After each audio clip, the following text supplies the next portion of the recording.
Hello, praise the Lord. मैं हूँ ईसान और आज का प्रश्न है, क्या मरने के बाद जीवन है? मरने के बाद जीवन है भी या नहीं, ये एक सबसे बड़ा और पूरी दुनिया में पूछा जाने वाला प्रश्न है।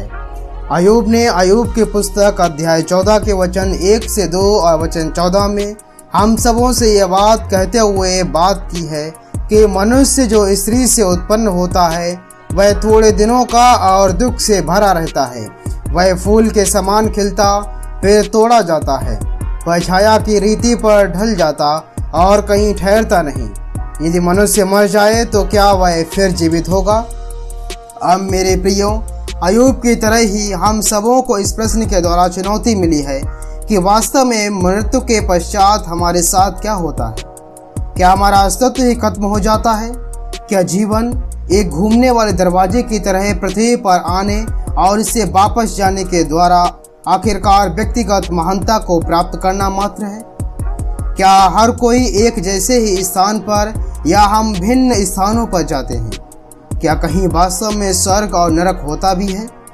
बाइबल हमें बताती है कि मृत्यु के पश्चात केवल जीवन ही नहीं वरन इतना महिमामय अनंत जीवन है जिसे किसी आँख ने नहीं देखा और कान ने नहीं सुना और जो बातें मनुष्य के चित्त में नहीं चढ़ी वे ही जो परमेश्वर ने अपने प्रेम रखने वालों के लिए तैयार की हैं। और यीशु मसीह शरीर में परमेश्वर पृथ्वी पर हमें इस अनंत जीवन के वरदान को देने के लिए आया, परंतु वह हमारे ही अपराधों के कारण घायल किया गया, वह हमारे धर्म के कामों के कारण कुचला गया। हमारी ही शांति के लिए उस पर ताड़ना पड़ी कि उसके कोड़े खाने से हम लोग चंगे हो जाएं। यीशु ने उस सजा को ले लिया जिसके पात्र हम थे और उसने अपने जीवन को हमारे पापों का जुर्माना अदा करने के लिए बलिदान कर दिया। 3 दिन के बाद उसने कब्र में से उठते हुए अपने आप को मृत्यु के ऊपर जयवंत होना प्रमाणित किया। वह पृथ्वी पर 40 दिनों तक रहा और स्वर्गारोहण से पहले हजारों लोगों द्वारा देखा गया।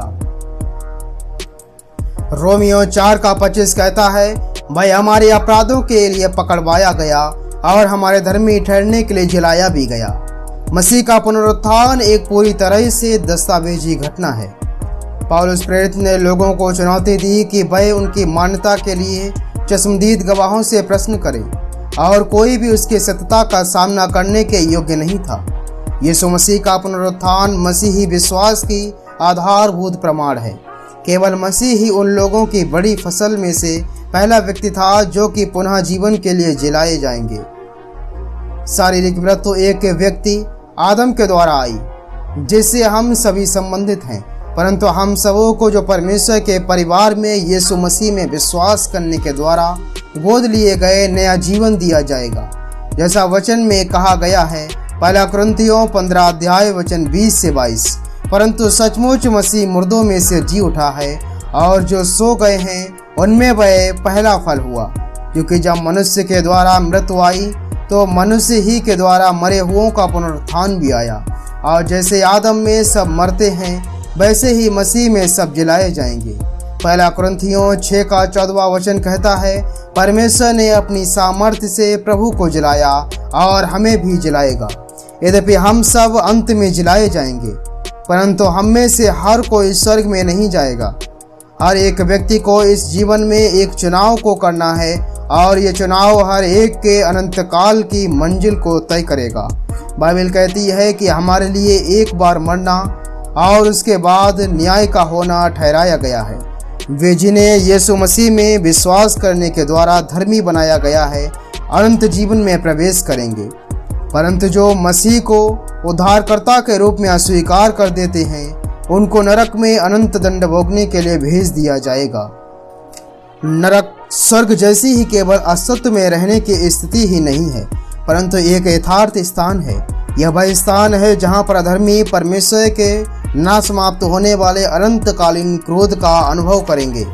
बाइबल में लूका रचित सुसमाचार 8 अध्याय का 31वां वचन और प्रकाशित वाक्य 9 अध्याय का पहला पद नरक को एक अथाह गड्ढे के रूप में बताता है और आग की झील जो गंधक से जल रही है के बारे में बताता है, जहां पर रहने वालों को रात और दिन हमेशा के लिए पीड़ित किया जाएगा।